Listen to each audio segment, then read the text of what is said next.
আসসালামু আলাইকুম। আমি আজ আপনাদের মাঝে এমপিপিটি সম্পর্কে অল্প কিছু তথ্য বলতে চাই। সেটা হলো, আপনি যে কোনো আইপিএস, ইউপিএস, পাওয়ার সেক্টরে যে ব্যাটারিগুলো চার্জ করেন, সেগুলো অবশ্যই আপনি একটা নিয়ন্ত্রণ ব্যবস্থা থাকে সেটাতে। Battery charging ampere, battery voltage, এই জিনিসগুলো নিয়ন্ত্রণ ব্যবস্থা থাকতে হয়। এটা কেন রাখা হয়? এটার রাখার একমাত্র কারণ হলো যাতে আপনার ব্যাটারিটা ওভার চার্জ করলে বা অতিরিক্ত অ্যাম্পিয়ারে চার্জ করলে ব্যাটারির দীর্ঘায়ুত্ব নষ্ট হয়। অর্থাৎ ব্যাটারিটা বেশি দিন টেকে না, দ্রুত নষ্ট হয়ে যায়। এই কারণেই চার্জিং সিস্টেমের উপরে এতগুলো অপশন রয়েছে। বর্তমানে আমরা যে সোলারগুলো ব্যবহার করি, যে solar hybrid inverter, solar পিসিউ, solar charge controller, এগুলো ব্যবহার করি। এগুলোতে আপনার যদি নিয়ন্ত্রণ চার্জ না হয়, সেক্ষেত্রে দ্রুত আপনার সোলার পিসিউ ব্যবহার করার ফলে দ্রুত আপনার ব্যাটারিটা নষ্ট হয়ে যাবে।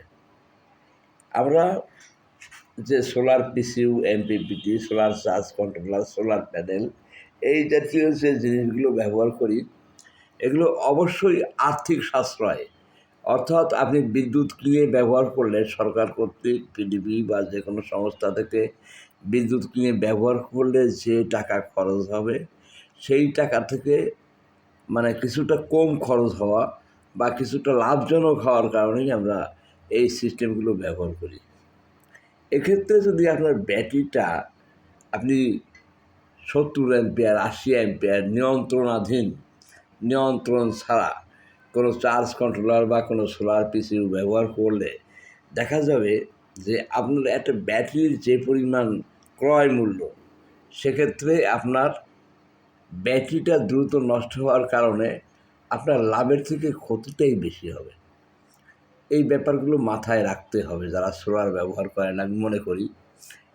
তো এক্ষেত্রে সবচেয়ে বড় কথা, আপনি হ্যাঁ, চার্জ কন্ট্রোলার যেগুলো 10 থেকে 20 বা 30 অ্যাম্পিয়ার, এই চার্জ কন্ট্রোলারগুলো আপনি নিয়ন্ত্রণ ছাড়া ব্যবহার করতে পারবেন। কারণ কি, এর চার্জিং ক্ষমতা 10, 20 বা 25 এর উপরে উঠবে না। 200 অ্যাম্পিয়ার একটা ব্যাটারির জন্য এটা যথেষ্ট। যে কারণে আপনি সবচেয়ে বড় ব্যাপার হলো চার্জিং, সোলার সিস্টেমের চার্জিং নিয়ন্ত্রণ করার ব্যবস্থা শুধুমাত্র একটা শান্ট রেজিস্ট্যান্স অথবা একটা কয়েল দিয়েই, R02 বা R03 অথবা তার পেছায় শান্ট দিয়েই নিয়ন্ত্রণ করা কোনো দিনও সম্ভব না।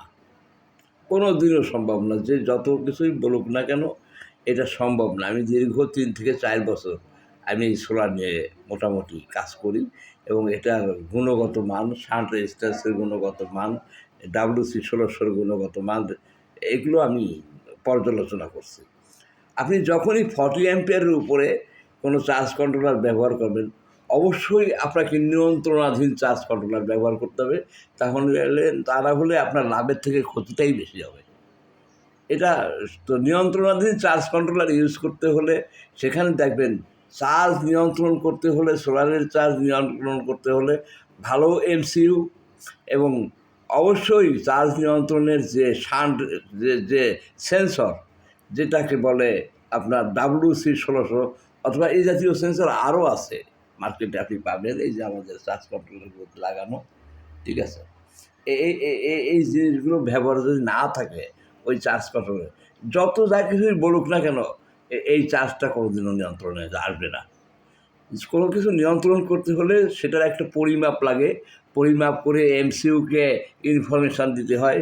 এই যে আমাদের যেমন সিস্টেমটাতে এখান থেকে ওয়্যার দিয়ে এমসিইউতে ইনফরমেশান দেওয়া আছে, এই যে সে ওই চার্জটা নিয়ন্ত্রণ করবে এবং আপনি কিপ্যাডের মাধ্যমে এটা ক্যালিব্রেট করে চার্জিং অ্যাম্পিয়ার আপনি 5 থেকে 30 পর্যন্ত আপনি বেশি কম করতে পারবেন। কিন্তু অপরপক্ষে আবার আপনার সোলারের পাওয়ার যদি আপনি যখন লোডে যাবে, তখন আপনি এটার পূর্ণ ক্ষমতাই সেখানে চলে যাবে। এই ব্যাপারগুলো আমি কারো উদ্দেশ্য করে বলতেছি যে জনসাধারণের মানে বোঝার জন্য আমার বক্তব্যটা। এখন চার্জ কন্ট্রোলার আপনি নিয়ন্ত্রণাধীন শান্ট রেজিস্ট্যান্স ইউজ করে আপনার আমাদের চাইনিজ এবং অনেক চার্জ কন্ট্রোলার আছে বাজারে, যেগুলো আপনি ব্যবহার করতে পারবেন 30 অ্যাম্পিয়ার পর্যন্ত। এই নিয়ন্ত্রণ ছাড়া যে চার্জ কন্ট্রোলারগুলো এগুলো ব্যবহার করলে তত একটা ব্যাটারির ক্ষমতা হবে না। কিন্তু 30-র উপরে আপনি যখন যাবেন, বিশেষ করে যদি লিথিয়াম ব্যাটারি না ইউজ করেন, নরমাল আমাদের দেশীয় যে সমস্ত ব্যাটারি ইউজ করেন, এক্ষেত্রে আপনাকে অবশ্যই নিয়ন্ত্রণাধীন চার্জ কন্ট্রোলার ব্যবহার করতে হবে, বা নিয়ন্ত্রণাধীন চার্জ কন্ট্রোলার সহ সোলার পিসিউ ব্যবহার করতে হবে। তো আমাদের যে এমপিপিটিটা এটা দেখেন, এটা ডুয়েল আউটপুট। দেখেন 2টা আউটপুট, একটা এই যে ব্যাটারিতে যে লাগছে, ব্যাটারিতে কানেক্টেড। আরেকটা আপনার দেখেন এই যে আইপিএস মানে সোলার পিসিউর যে বোর্ডটা, সেই বোর্ডের নেগেটিভে সরাসরি সংযোগ দেয়। এটা আমাদের টেস্ট বোর্ড, আমাদের মাল ওই যে ওখানে টেস্টেড চলতেছে। মানে প্রতিটা মালই আমরা দিনে রাত বা সোলার দিয়ে একবার টেস্ট করে দিয়ে থাকি। আমাদের কিছু সমস্যাও ছিল, সেগুলো এখন সংশোধন হয়েছে। তো এই ব্যাপারটা আপনাদের খুব মাথায় রাখতে হবে। এমপিপিটি সম্পর্কে যে ধারণা, যে বিশাল যে ব্যাপারগুলো, এই ব্যাপারগুলো আমি পর্যালোচনা করেছি, যদিও আমি এত বেশি প্রকাশের সময় পাইনি। আমাদের যে সোলার পিসিউ এবং এমপিপিটি, এটা STM32 MCU দিয়ে পরিচালিত। আর এটা হলো আমাদের হাইব্রিড সোলার পিসিউর সিপিইউ পার্ট, এটা হলো মূল পার্ট। এই সিপিইউটা এখানে অপর প্রান্তে যে সংযোজিত হয়, এই যে জায়গাটা সংযোজিত হয়, আপনি এর জন্য আপনি যে কোনো 16x1, 16x2, 16x4, 16x5, 20x4 সব ধরনের এলসিডি ইউজ করতে পারবেন, এবং সর্বোচ্চ এফিসিয়েন্সি এবং নিয়ন্ত্রণাধীন, যেটা আপনার জন্য কোনো ক্ষতির কারণ হবে না। এই ধরনের চার্জ কন্ট্রোলার আমরা বিক্রয় করে থাকি। আমাদের উৎপাদিত পণ্যসমূহ চলতেছে, এটা আমাদের ফ্যাক্টরি। আমি ইঞ্জিনিয়ার আসাদুজ্জামান। এটা আমাদের প্রোডাক্টগুলো। আমরা সবচেয়ে বেশি একটা জিনিস চিন্তা করছি, যে মানুষের টাকায় ক্রয়কৃত যে ব্যাটারিগুলো, এগুলো যাতে নষ্ট না হয়, সে কারণে আমরা সর্বশেষে এইটার ব্যবস্থা করেছি। আমাদের কাছে নিয়ন্ত্রণ ছাড়া চার্জ কন্ট্রোলারও আছে। Pakistani charge controller, DSP charge controller, Nigerian charge controller, সবগুলো উৎপাদিত পণ্য আমাদের কাছে আছে। কিন্তু আমরা সর্বশেষ বিবেচনা করে যে মানুষ যাতে ক্ষতিগ্রস্ত না হয়, এ কারণে আমরা ডুয়েল আউটপুট ইন্টারলিভ এমপিপিটি আমরা ব্যবহার করি, এবং এইটাই উৎপাদন করতেছি। আসসালামু আলাইকুম। অবগতির জন্য সবাইকে বলা হলো। আসসালামু আলাইকুম, ধন্যবাদ।